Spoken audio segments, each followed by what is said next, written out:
It was Princess Anna's birthday and he was pulling the royal coach. And he was very proud of his special decorations.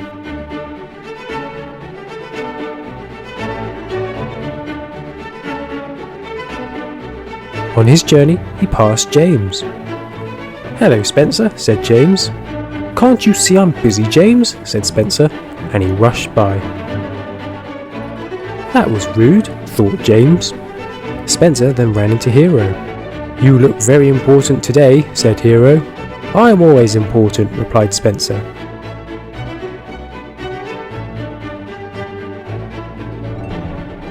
As Spencer arrived at the station, Rheneas stopped to say hello.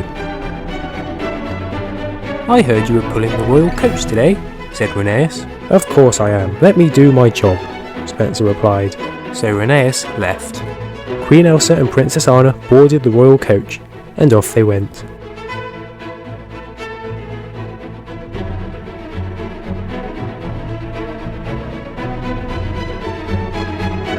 They wanted to stop off at the seaside and have a walk along the beach.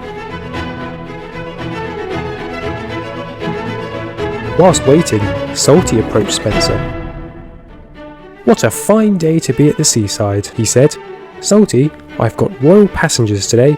Please don't get in my way." So Salty reversed into a siding so that Spencer could leave.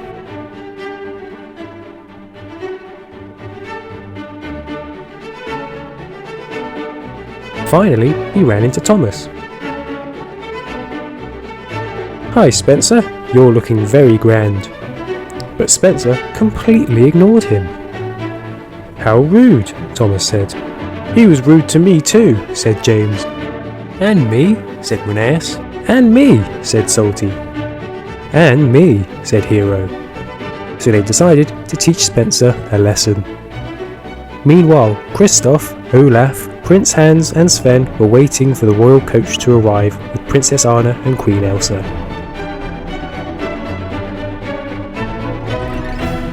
Once Spencer had dropped them off, his work was done, so he went back to his shed. On his way back, he passed Salty. Since when was Salty green, he wondered. Their trick had only just begun. Spencer then passed a yellow Rheneas. Hold on, Rheneas isn't yellow, Spencer thought.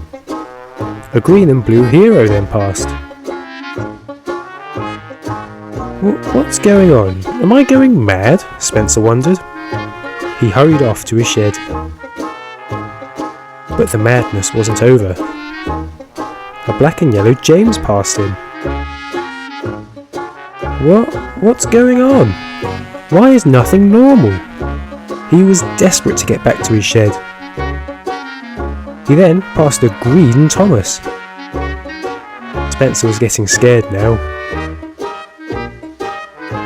Maybe a good night's sleep would clear his mind.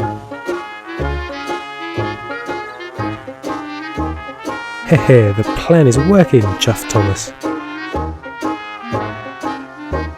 Spencer got back to his shed and tried to sleep. But his mind was racing, so he opened his eyes and couldn't believe what he could see. "Fooled you!" they all shouted. "What?" Spencer mumbled. "Sorry, Spencer, we just wanted to have a little fun with you because you ignored us earlier," explained Thomas. "Oh, sorry about that," replied Spencer. "That was fun," said Salty, "but I do miss my normal colours." Everyone agreed, so they all headed for the engine wash.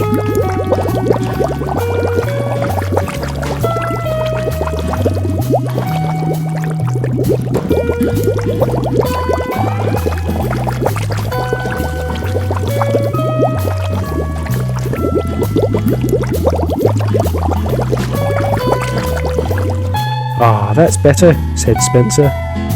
It had all just been some harmless fun. Hi, I'm Dave, and thank you for watching my video. Here's another you may have missed.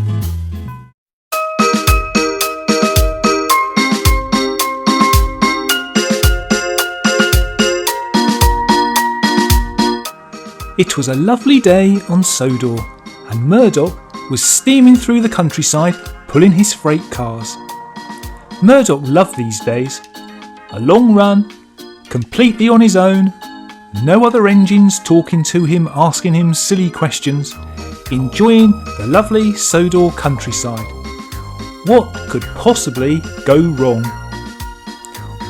Murdoch didn't know it, but up ahead a flock of sheep had wandered onto the track. They also liked the countryside, but they didn't like noisy engines. Murdoch steamed around the bend and saw the sheep on the track. He started braking and tooted at them, but they wouldn't clear the track. He stopped. "Out of my way," Murdoch shouted, but the sheep just stood there.